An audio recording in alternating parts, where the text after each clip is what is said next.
زمانہ جاہلیت میں لوگ بیٹیوں کی تربیت سے بھاگتے تھے، بلکہ بیٹیوں کے وجود کو ہی برا سمجھتے تھے۔ ان کا خیال ہوتا تھا کہ بیٹا تو اس سے تو نسل چلتی ہے، باپ کا نام روشن رہتا ہے، جبکہ بیٹی بیاہ کے اپنے گھر چلی جاتی ہے، اپنی اولاد میں مگن ہو جاتی ہے۔ تو یہ زمانہ جاہلیت کے خیالات تھے جس کو اسلام نے آ کے تبدیل کر دیا، بیٹیوں کی پرورش کی طرف توجہ دلائی، بلکہ ان کی تربیت کو زیادہ افضل قرار دیا، بیٹیوں کو عزت دی، مقام دیا، مرتبہ دیا۔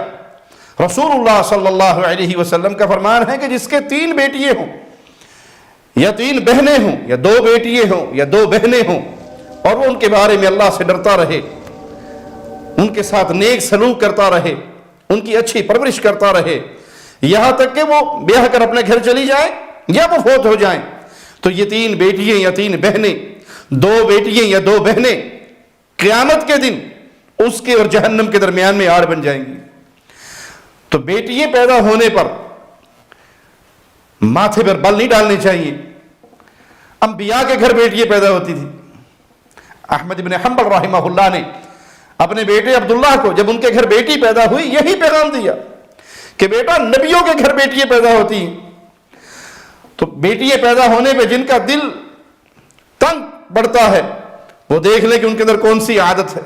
یہ عادت تو کفار مکہ کی تھی کہ وہ بیٹیوں سے پریشان ہوتے تھے، ان کو زندہ درگور کر دیا کرتے تھے، ان کی پرورش سے بھاگتے تھے۔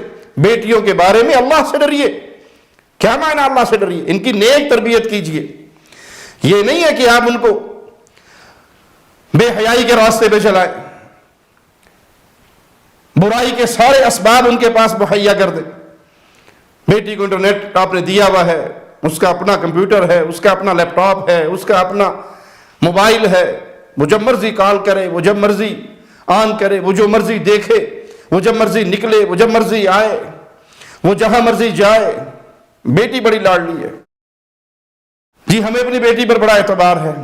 بھائی آپ کون ہوتے اعتبار کرنے والے جب اس بیٹی کا خالق آپ کو یہ تعلیم دے رہا ہے کہ جہاں ایک لڑکی اور ایک لڑکا تنہائی میں ملاقات کریں گے، تیسرا ان کا شیطان ہوگا، اور آپ کہیں کہ مجھے بڑا اعتبار ہے۔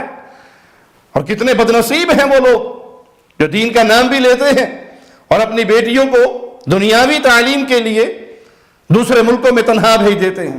ہماری بیٹی امریکہ میں پڑھ رہی ہے، کسی کی بیٹی برطانیہ میں پڑھ رہی ہے، کسی کی بیٹی آسٹریلیا میں پڑھ رہی ہے، کسی نے کینیڈا بھیجا ہوا ہے۔ اس کے ساتھ محرم ہے؟ نہیں، محرم تو کوئی نہیں ہے، تنہا ہے، ہاسٹل میں رہ رہی ہے۔ آپ نے اس معصوم مسلمان بچی کو درندوں کے معاشرے میں پھینک دیا۔ آپ کی غیرت کہاں پر گئی؟ تو اللہ سے ڈریے، نیک تربیت کیجئے، بے حیائی کے راستے پہ نہ چلائیے، ان پہ خرچ کرتے ہوئے تنگ نہ پڑیے۔ یہ خرچ جو آپ اس پہ کر رہے ہیں، اس کو کھلا رہے ہیں، پلا رہے ہیں، دین سکھا رہے ہیں، قرآن سکھا رہے ہیں، اعلیٰ اخلاق سکھا رہے ہیں۔ اس بچی کی آئیڈیل آپ نے فاطمہ الزہرا کو بنایا ہے، اس بچی کے لیے آئیڈیل آپ نے خدیجہ الکبریٰ کو بنایا ہے، اس بچی کی آئیڈیل آپ نے عائشہ صدیقہ سلام اللہ علیہا کو بنایا ہے۔ نبی کی بیٹیاں، نبی کی بیویاں، نبی کے صحابہ کی بیٹیاں، ان صحابہ کی بیویوں کو اپنی بچیوں کا آپ نے آئیڈیل نمونہ، ان کا کردار اس کے سامنے رکھا ہے، اس کی روشنی میں اس کی تربیت کر رہے ہیں۔ اب اس پہ آپ جو خرچ کریں گے، جو اچھی تربیت کریں گے، نیک جگہ پہ بیاہ دیں گے، قیامت کے دن یہ بیٹیاں، یہ بہنیں آپ کے اور جہنم کے درمیان آڑ بن کے کھڑی ہو جائیں گی۔ یعنی بندہ اپنی بیٹیوں اور اپنی بہنوں کی نیک تربیت کر کے جہنم کی آگ سے بچ سکتا ہے۔